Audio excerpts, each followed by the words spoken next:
देखिए, आज के इस पर्व के, आज के इस त्योहार की हर तरफ धूम देखने को मिल रही है और हमारे साथ हमारे वरिष्ठ संवाददाता भी लाइव जुड़ चुके हैं। उनका रुख करते हैं। राजकुमार, देखिए, क्योंकि लगातार तस्वीरें हम अलग अलग जगह से देख रहे हैं। दिल्ली से भी हमने तस्वीरें देखी, लखनऊ से भी हमने तस्वीरें देखी। हर तरफ बस आज के इस पर्व को लेकर धूम देखने को मिल रही है। आपका क्या कुछ कहना है, किस तरीके से देश जो है 76 साल मना रहा है गणतंत्र दिवस के? देखिए दीपिका, 1,45,000 जो पृष्ठ हैं उनका संविधान है और 1,45,000 जो पृष्ठ हैं उन पृष्ठों में कहीं ना कहीं हमें जो अधिकार दिए गए हैं और किस तरीके से देश चलना चाहिए, किस तरीके से समाज को आगे बढ़ना चाहिए, किस तरीके से अंतिम पायदान पर खड़े हुए व्यक्ति के जो मर्म हैं वो भी उसमें कहीं ना कहीं लिखे हुए हैं। और देखिए, जब कहीं ना कहीं चुनाव होता है तो उसमें वोट जो है वो प्रत्येक व्यक्ति का एक होता है, चाहे हम किसी बड़े उद्योगपति की बात कर लें, चाहे हम किसी बहुत गरीबी रेखा के नीचे जीवन यापन करने वाले व्यक्ति की बात करें। वोट के मायने एक होते हैं और यही संविधान बताता है।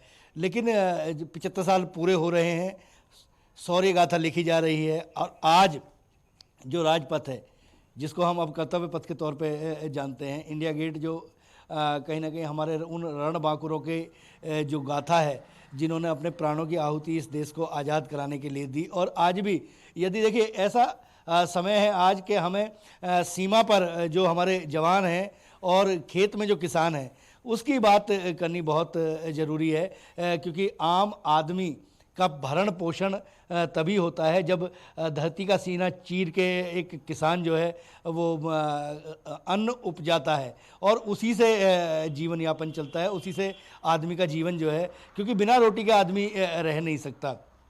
और यदि सीमाओं पे जवान ना हो तो शायद मुझे लगता है कि हम अपने घरों में सुरक्षित नहीं रहेंगे। और वो जो सजग प्रहरी हैं वो खड़े होके, चाहे धूप हो, चाहे ताप हो, चाहे हम बात कर लें सर्दी हो, 0 डिग्री माइनस जो डिग्री सेल्सियस है उनमें भी जो हार्ड कपा देने वाली जो सर्दी है वो उसमें भी जवान खड़े रहते हैं। तो उनकी ज़रूर बात करनी चाहिए। और आज जो गाथा है वो गाथा लिखी जाएगी और ये जो कर्तव्य पथ है, इस कर्तव्य पथ पर जब झांकियाँ निकलनी शुरू होंगी तो स्वाभाविक तौर पर पूरी दुनिया इस कीर्तिमान को देखेगी। लेकिन अब 75 साल हमारे पूरे हो रहे हैं। पिछले 10 वर्षों में जिस तरीके से देश आगे बढ़ा है, आज उसकी शौर्य गाथा लिखी जाएगी, चाहे हम तकनीकी क्षेत्र में हो, चाहे हम रक्षा के क्षेत्र में हो। जो हमारे अचीवमेंट हैं आज वो कहीं ना कहीं दीपिका उस पर दिखेंगे। और कल द्रौपदी मुर्मू जो राष्ट्रपति हमारे, जी बिल्कुल। और देखिए, इस महान देश की गाथा के बारे में और भी जानकारी आपसे लेंगे और कार्यक्रम क्या कुछ आयोजित किए जाएंगे उसके बारे में भी आपसे जानेंगे एक छोटे से ब्रेक के बाद।